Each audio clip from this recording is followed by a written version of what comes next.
Welcome to Thread of Terror. We bring you the creepiest stories from Reddit. Dim the lights, grab a blanket, and hit subscribe so you never miss a scare. What is your personal encounter with the paranormal? Story 1. My friend's last moments. I do not believe in ghosts or paranormal connections, but this experience still baffles me. A couple of years ago, I had a moment I cannot forget. This story might be a bit of a downer, but I will try to keep it concise. Many of my friends have struggled with substance abuse, just the crowd I was around. One of my closest friends had been clean from heroin for the longest he had ever been, several months. It was amazing progress, and things seemed to be improving. One day he shared some exciting news. Since middle school, he and his mum had been fighting a medical malpractice lawsuit, and they finally won. He received a settlement of $10,000 to $15,000. That day we talked about his plans to buy his mum something nice and use the money to go to college. I had not seen him this happy in years. A couple of days later, I woke up abruptly around 1 a.m. Strangely, I felt an overwhelming sense of euphoria, as though I were basking in the sun on a perfect summer day. This feeling kept intensifying until it became almost overwhelming, and then I blacked out. The next thing I knew, I was in a vivid dream. I was walking down the stairs to my friend's basement, which was a mess with bottles and syringes scattered around. He was sitting on the couch with tears in his eyes. He kept apologizing, saying he did not mean to hurt anyone and that the money did not last long. He explained that he felt like he needed to say goodbye to someone.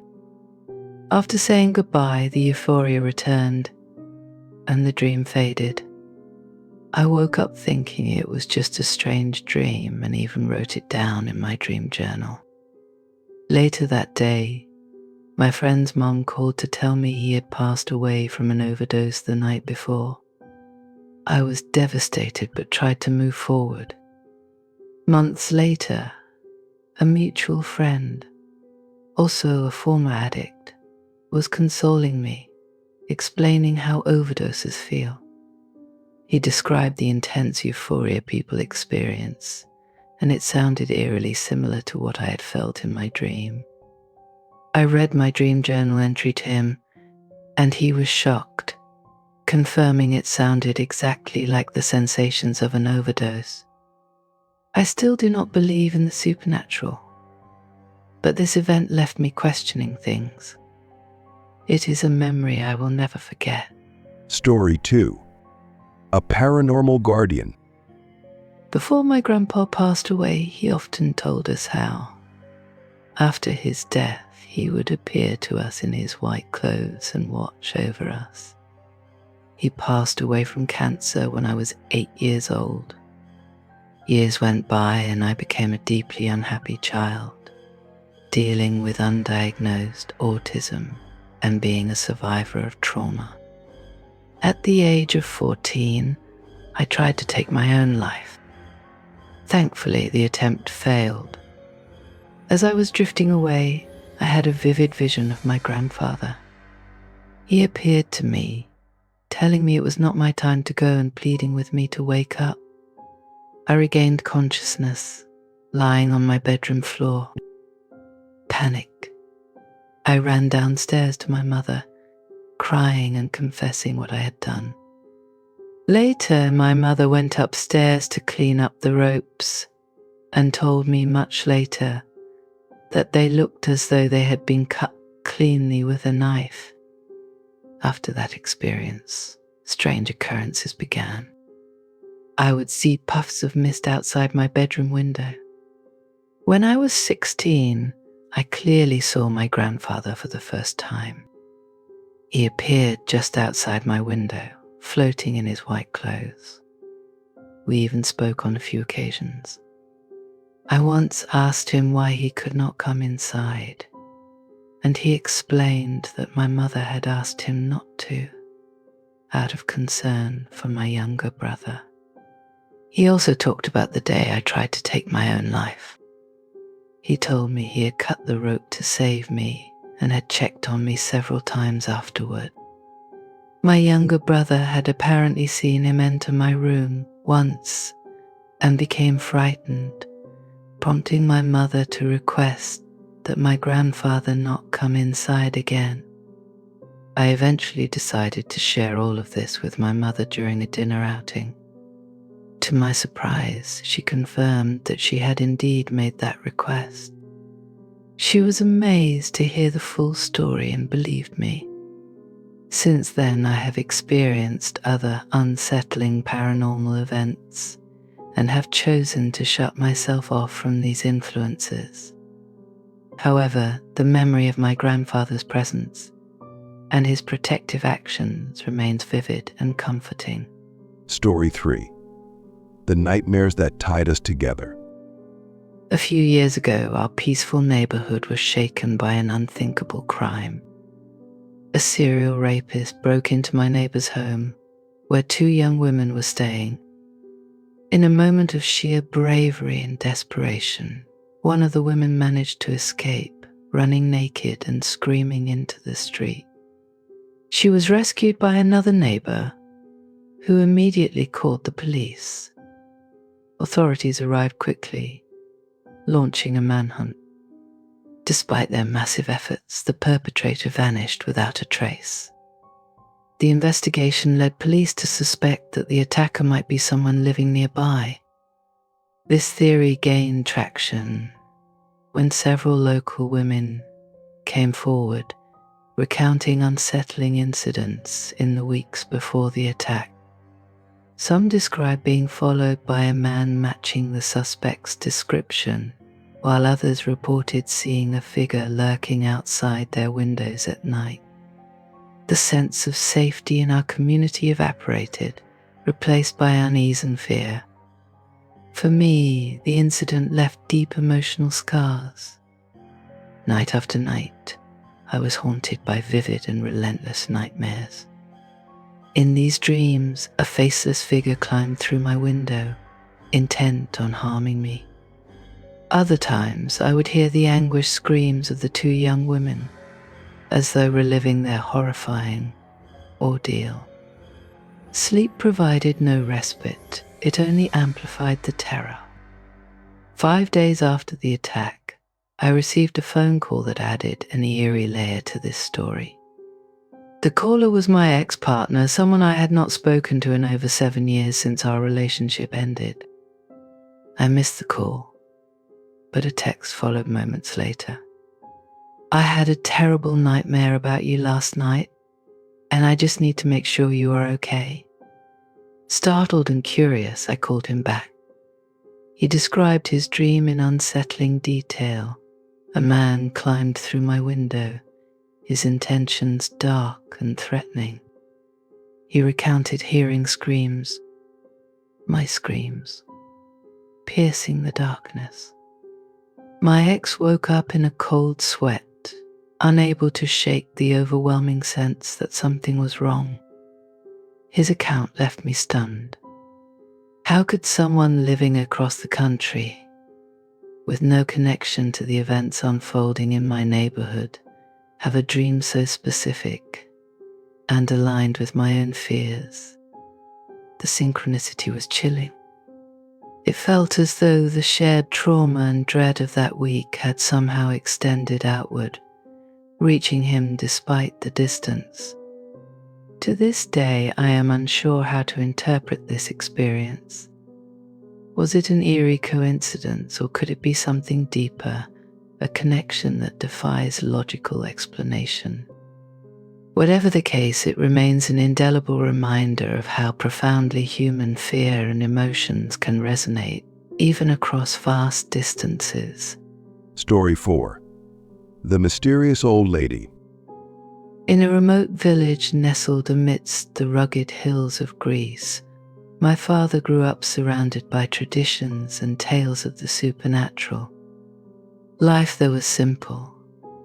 the days dictated by the rhythms of nature and the whispers of folklore that wove through the community. But one stormy night, he had an experience that blurred the line between reality and the unexplainable, leaving him with a story he would recount for years to come. It was a particularly tempestuous evening, with rain pouring from the heavens in relentless sheets and thunder shaking the earth. My father, then a young man, was making his way home through the narrow, winding village paths when the storm grew too fierce to bear.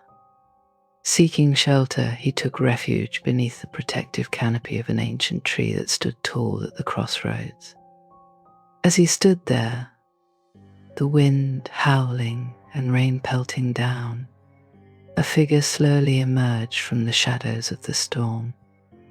It was an old woman, bent with age, clutching an umbrella in one hand and a walking stick in the other. Her movements were deliberate and unhurried, as though the ferocity of the storm was of no consequence to her. Curiously, my father had never seen her before, which was unusual in such a tight-knit village, where everyone knew one another. She approached him, her voice cutting through the roar of the storm. "What are you doing here, young man?" she asked, her tone calm but piercing. "I am waiting for the storm to pass," he replied. "I do not want to catch a cold." The old woman tilted her head slightly, regarding him with an almost knowing look. "You have a long life ahead of you. If I were you, I would risk catching a cold," she said simply. Before he could respond, she turned and began walking away, her slow and deliberate pace making her seem as though she floated rather than trudged through the downpour. My father watched her disappear into the rain-soaked darkness, her words lingering in his mind. After a few moments of hesitation, he decided to heed her advice and continue his journey home. He had barely covered a few more steps when an ear-splitting explosion shook the ground. Whirling around, he saw the tree under which he had been standing engulfed in flames, split asunder by a bolt of lightning. Terror surged through him, and with his heart pounding in his chest, he ran the rest of the way home. His thoughts raced, not only with the close call, but also with the inexplicable presence of the old woman. Who was she? How had she known to warn him? The next day, my father recounted his story to the villagers, describing the woman in detail. Yet no one knew of her or had seen anyone matching her description. Even in such a small community, she was a mystery. He searched the village and surrounding areas for days, hoping to find and thank her for saving his life. But she was never seen again. To this day, my father is convinced that the woman was not of this world. Whether she was an angel, a spirit, or some other paranormal entity, he believes she was sent to guide him to safety on that fateful night.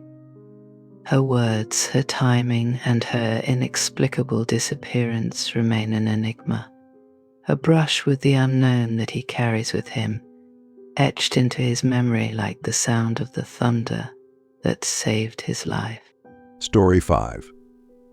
The Ghost That Haunted the Carousel. I had a strange and unsettling experience with a ghost at my old job, and I am still not sure what to make of it. I worked at a park where one of my duties was operating the carousel. The other staff had told me that the carousel was haunted, but I did not take them seriously. One night, after I emptied the ride of guests, I noticed the maintenance door was open. My second operator insisted they had not opened it.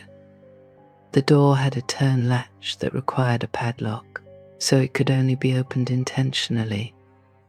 I closed it, loaded the guests, and started the ride. Moments later, the door was open again.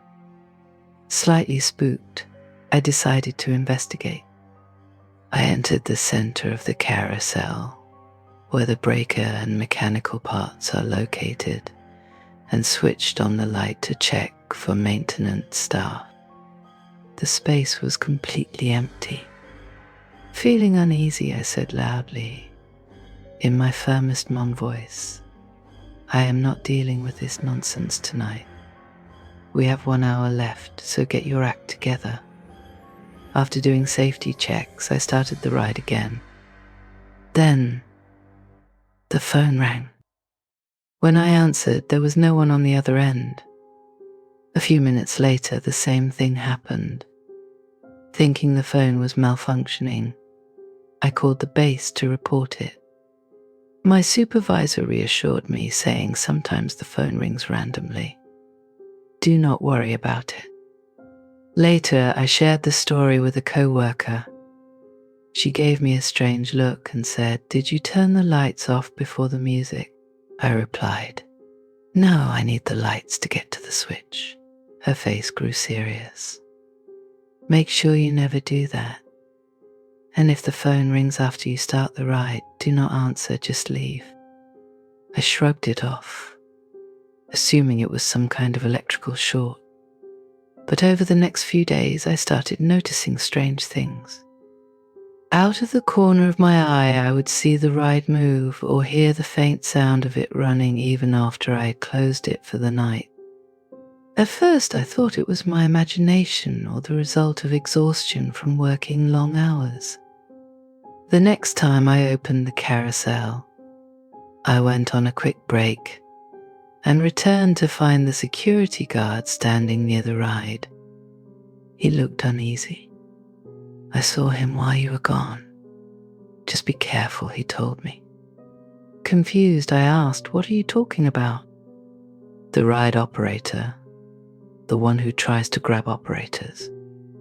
Thinking he was referring to a rude coworker, I asked who he meant. That is when the security guard explained that the park had 3 ghosts and one of them was attached to the carousel. He was the only malicious one, known for trying to grab ride operators, causing malfunctions, and spreading bad luck. Apparently, my stern words had upset this ghost and he decided to haunt me. From that day on, I treated the carousel and its unseen inhabitant with a lot more respect. Story 6. The Ghost in My Dorm Room. I think I lived in a haunted dorm room. My roommate and I kind of assumed the previous tenants were joking when they said they summoned a ghost, but it felt like bizarre, unexplainable nonsense was constantly happening in that room, about once a week.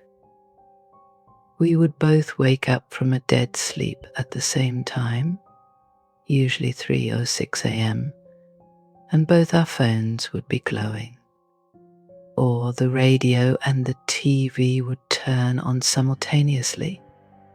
One night, we were lying in bed, and everything on top of my roommate's wardrobe fell to the floor. The water in our toilet turned red one day and stayed black for like 2 months. Then went back to normal. It was never clogged and kept working just fine. It just looked really off-putting. When we were showering, the shower curtain would get yanked open. Over spring break, I was one of maybe 12 people staying on campus. I woke up one night to loud snoring coming from my roommate's empty bed. I laid as still as I could for what felt like forever, until it finally grew quieter and quieter, terrified of what would happen, or what I would see if I rolled over. It was constant and always felt creepy and slightly malicious, like the ghost was just messing with us. One afternoon, though, that changed. I'm not a napper, like at all, but that day I just really needed a nap. I curled up under a blanket at the foot of my bed facing the door. At some point, I very groggily woke up and could tell someone was in the room watching me. I was scared at first, but when I opened my eyes, I saw the vague outline of my grandfather standing in the doorway. It was like a wave of relief. I felt so safe and comforted by his presence. That semester was really challenging for me, but it felt like he was checking in to make sure I knew I would be okay. I've never shared that with anyone because I just knew it was him. There wasn't like cool concrete proof or anything. But all the weird stuff from our other ghostly friend stopped after that. Story 7. A Little Girl's Ghost. We rented a large house. Each evening, my wife would take our daughter upstairs for a bath and put her to bed. I stayed downstairs, spending a couple of hours on my laptop before going upstairs myself. For 3 years, nothing unusual happened. Then, one November evening, when my wife and daughter had retired upstairs and I was on the laptop, the room went icy cold and I started shivering. I had a sensation that someone was standing right behind me, staring straight at the back of my head. For several minutes I struggled to turn and look behind me, but I was paralyzed. It remained like this for a few minutes, and then the temperature suddenly returned to normal, and I could move. There was nothing behind me. I didn't mention anything to my wife about my experience. The same events then occurred for the next 3 evenings. Still, I said nothing. On the 4th evening, after my wife had gone upstairs, instead of opening up my laptop, I sat on the sofa watching TV, and from this position, I could view the entire living room. After a few moments, I became aware that there was the translucent figure of a young girl, aged around 6 to 7 years old, with long blonde hair and dressed in night clothes. At first I thought it was my daughter, but she has dark brown hair. The figure stood looking into the room for several minutes, then turned, walked down the hallway, and disappeared into the kitchen. The atmosphere was calm. I got up and followed her into the kitchen, but she had gone. I decided to go to bed and still did not say anything to my wife for fear of upsetting her. The next evening I was on the sofa, and once again the little girl appeared, standing silently, just looking into the room. And once again she turned, walked down the hall, and disappeared. When I woke up the next morning, I decided I had to tell my wife. I began by saying that there was something I needed to talk to her about. Without any further prompting, she said to me, "Was it about the little girl? Had she seen her too?" "Yes, often." I told her she could stay as long as she didn't cause a nuisance. I said that I thought her appearances were going to increase for some reason. My wife, who is quite religious, said she would say some prayers and tell the little girl it would be okay for her to leave us. After this, we never saw the little girl again. There is a strange ending to this story, however. About 6 months later, my work contract finished, and we had to move away from this house. I called the landlord, and he came over as we were leaving to settle up the paperwork and so on. During our conversation, the landlord mentioned that we were his longest tenants and that most people left usually after a few months. I joked that it might be because the house was haunted and related our story to him. The landlord then told us that he had originally designed and built this house for his young family, but when their youngest daughter was 6 years old, she had woken up one night and climbed over the upstairs railings and fell to her death onto the stone floor below. The family was so distraught that they moved out and rented their home rather than selling it. The landlord said his wife had not set foot inside the house for the next 15 years, right up until his wife's death the previous November. I reminded my wife that it was in November when we first began to see the little girl, and we now believe she had come in search of her mother. We felt that, after saying prayers, we helped them meet up and pass over together to the other side. Story 8. A mysterious presence in my parents' room. When I was little, probably around 5 years old, I had a habit of crawling into bed with my parents in the middle of the night. I remember how comforting it was to sneak into their room, the warmth of their bed, and the safety I felt when I was close to them. It was a nightly routine, one that made me feel safe and protected. But there was something strange about the way the room would look at night, something I could never quite explain, even as a child. Most nights, as I would tiptoe into their room, I would be greeted by an eerie stillness, a quiet that felt almost too thick in the air. It was in that silence that I would see her, always standing at the foot of their bed, a young girl in a white dress. She was small, no older than I was, but her presence was unnervingly clear. She never moved, she never spoke. She just stood there, staring at me with an unblinking gaze. Her expression was blank, distant, as though she wasn't aware of me or anything else around her. The first few times I couldn't fully comprehend what I was seeing. My little mind didn't understand ghosts or spirits, but each time a deep fear would creep into my chest, freezing me in my tracks. My heart would race, my limbs would feel heavy, like I couldn't move at all. I would stand there, staring at her, struggling to understand why she was there. Why was she just watching me? I'd feel my body tremble with fear, but I knew I had to move. Slowly, cautiously, I'd take tiny, agonizing steps forward, each one more difficult than the last. My eyes never left her, afraid that if I turned my gaze for even a second, something would happen.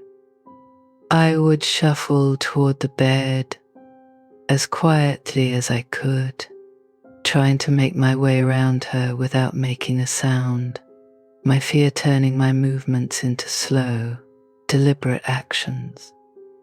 Once I reached the bed, I would scramble into the covers, pulling the blankets tightly around me as if to shield myself from the unknown.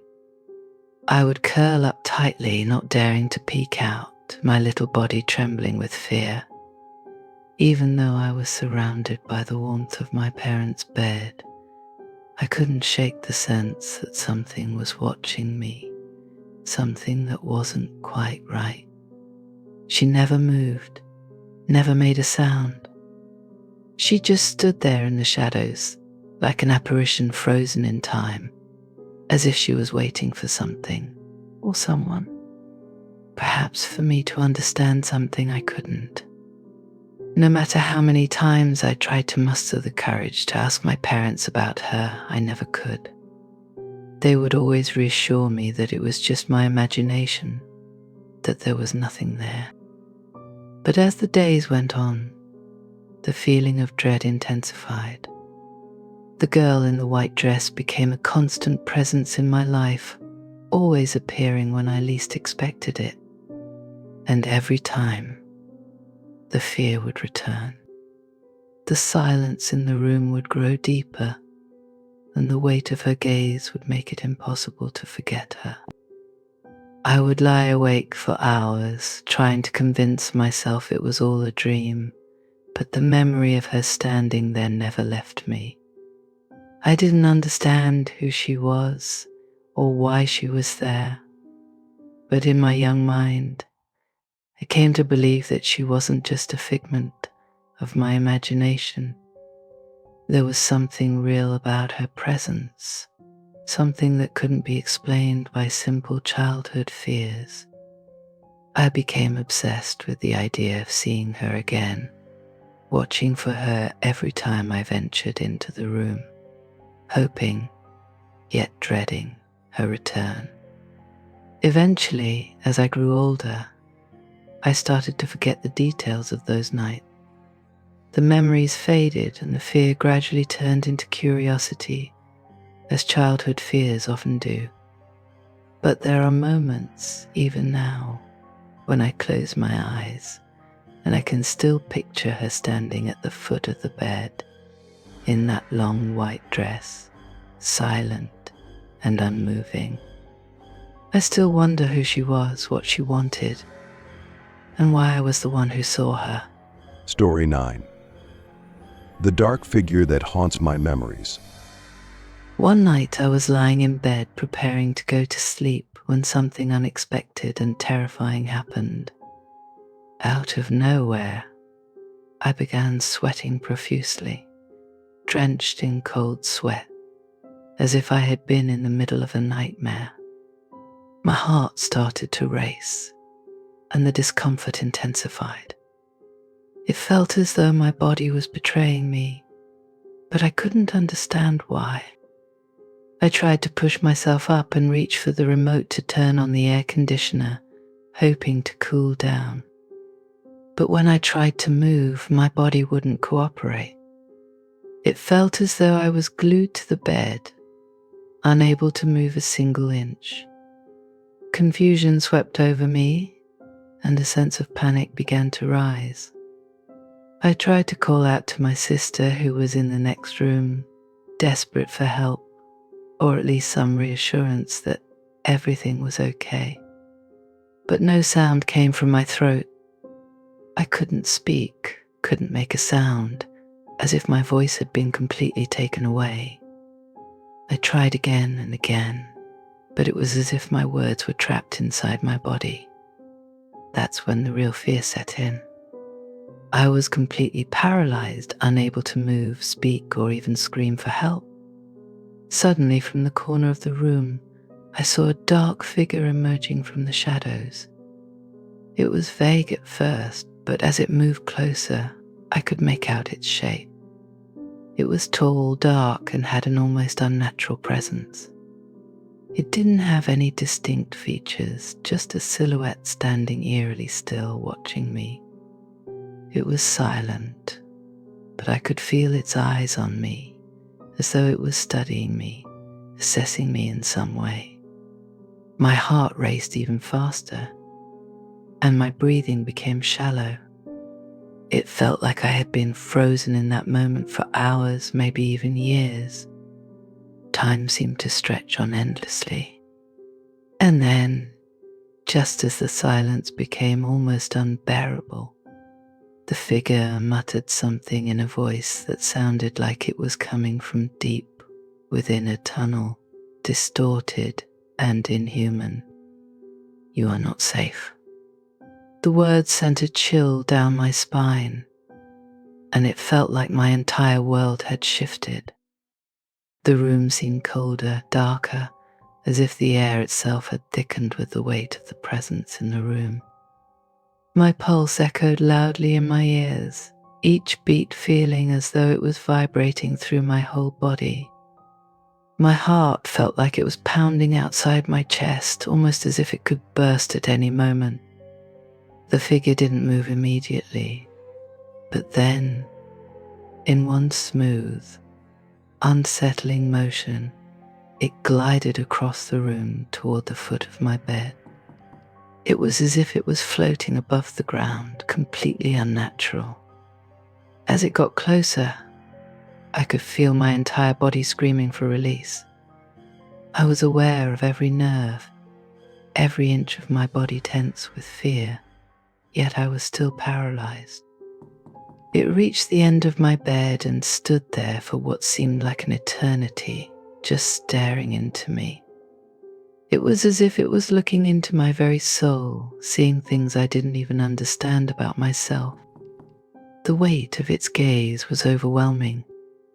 Then, just as suddenly as it had appeared, I could move again. It was as though the spell had been broken. My body snapped back into my control, and I immediately sprang from the bed, breathing hard and gasping for air, as though I had just been held underwater. I was drenched in sweat, my clothes soaked through. The room felt cold, but the fear inside me burned hot, and I couldn't shake the feeling that something was still there, watching me. That night, I didn't sleep at all. I lay awake, staring into the darkness, terrified that the figure would return. The air in the room felt heavier, the shadows more oppressive. I couldn't stop thinking about what had just happened, about the distorted voice and the chilling words. You are not safe. The feeling of being watched never left me, and I couldn't help but wonder if it would come back. I wondered why I had been chosen to experience this, why this had happened to me, and if it would happen again. To this day, I have never had sleep paralysis again, and I've learned to tell myself that it was just a dream or some trick of my mind. But the lingering feeling of unease never truly faded. Even though I've moved on with my life, every once in a while, I still find myself questioning whether I am really safe, whether that figure is still out there, waiting for the right moment to return. Story 10. The Shadow in the Woods. I posted this a while back, but here's my encounter, which happened when I was in my mid to late teens. It was a Friday evening, probably around 6 p.m. I was walking my dog through the woods. I was wearing headphones. I used to walk her all the time on this route, so there was no reason to be afraid. It was very rare to see anyone else walking at this time of day on a Friday, which was actually why I had chosen to walk her then. I was coming down through this field valley when, all of a sudden, I started to feel on edge. The feeling just kept getting worse, so I turned off my iPod and took my headphones out. By the time I got to the bottom of this field, I was half jogging. My dog had taken off way ahead of me at this point.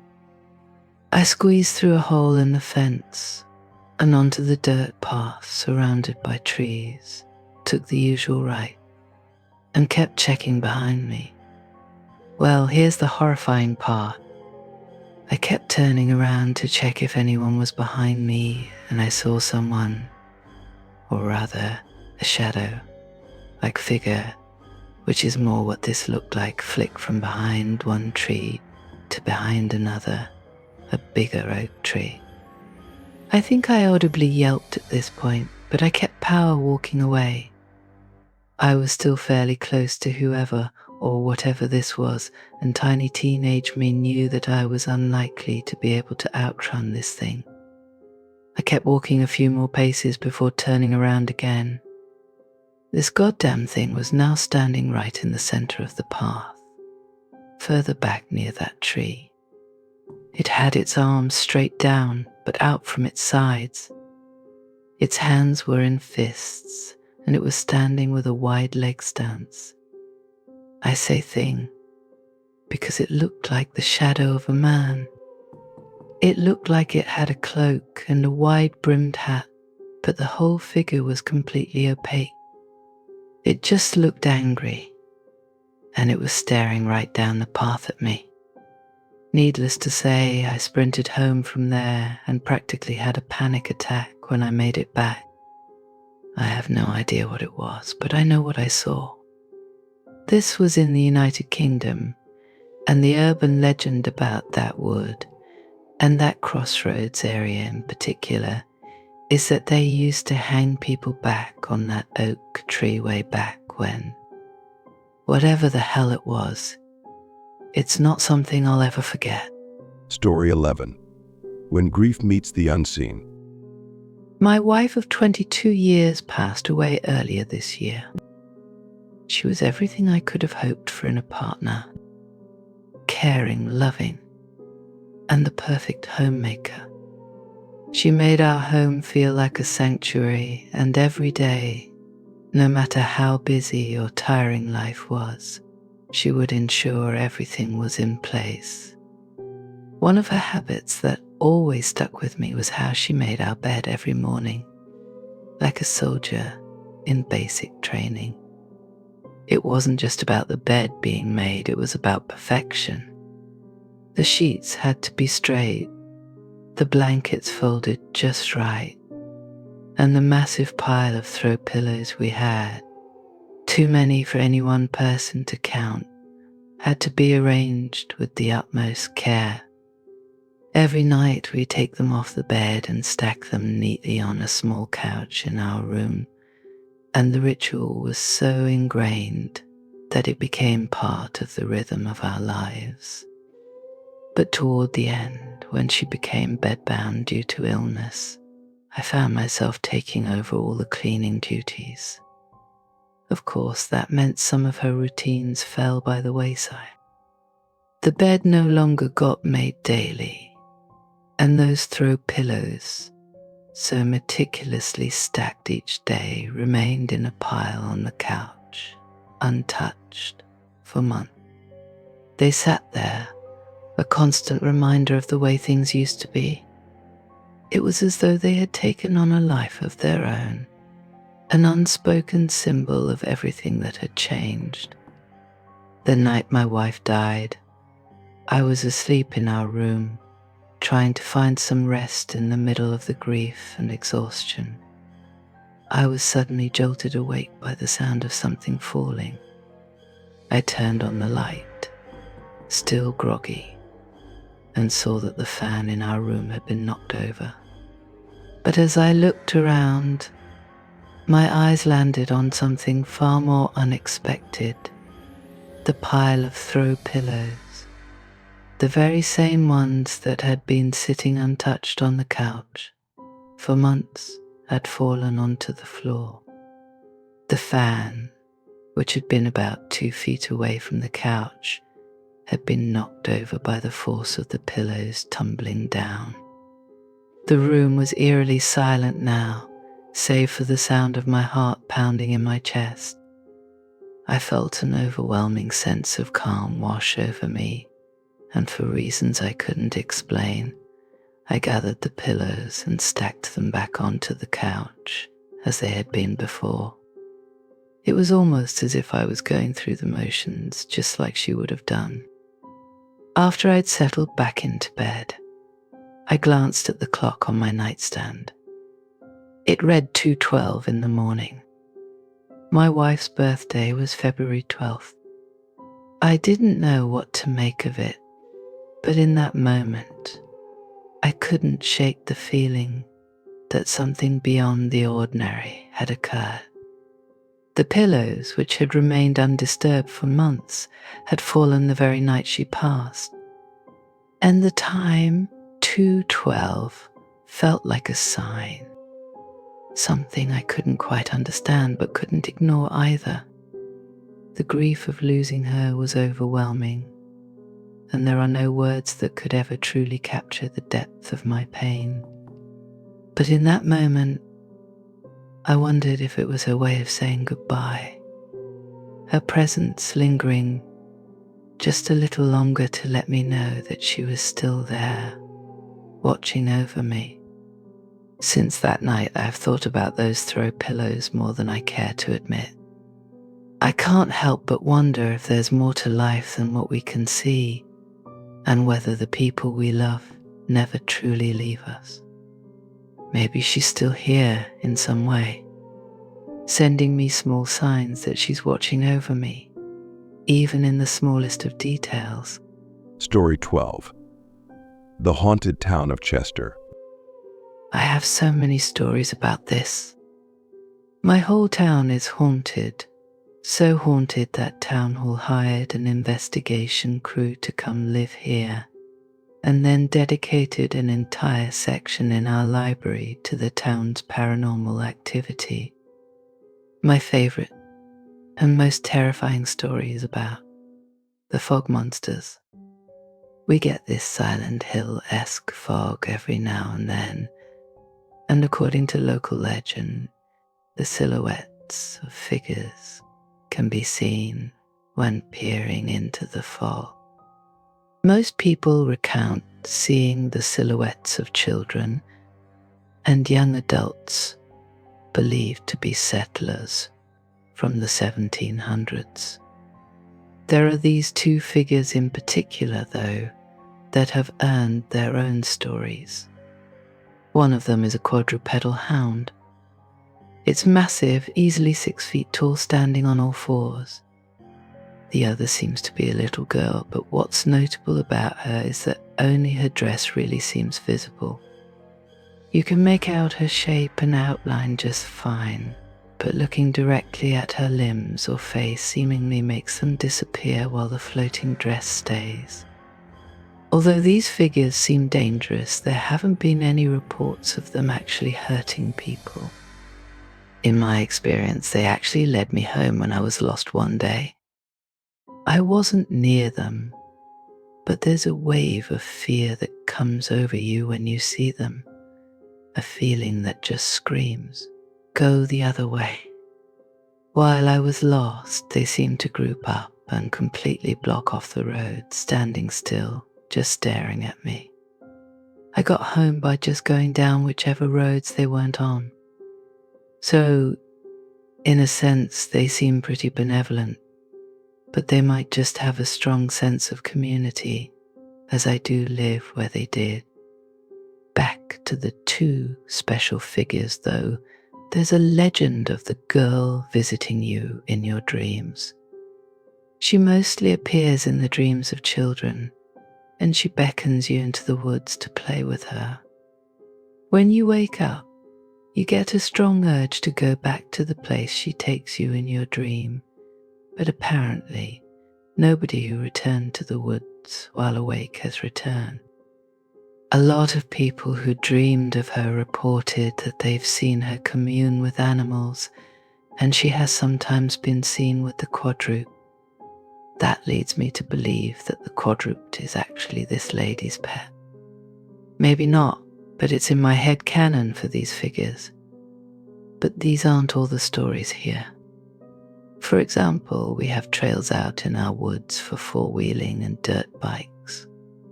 Sometimes while walking down one, the path straightens where it shouldn't and eventually leads to an opening in the woods. In the opening is a small cabin, a garden, and a sort of berry farm.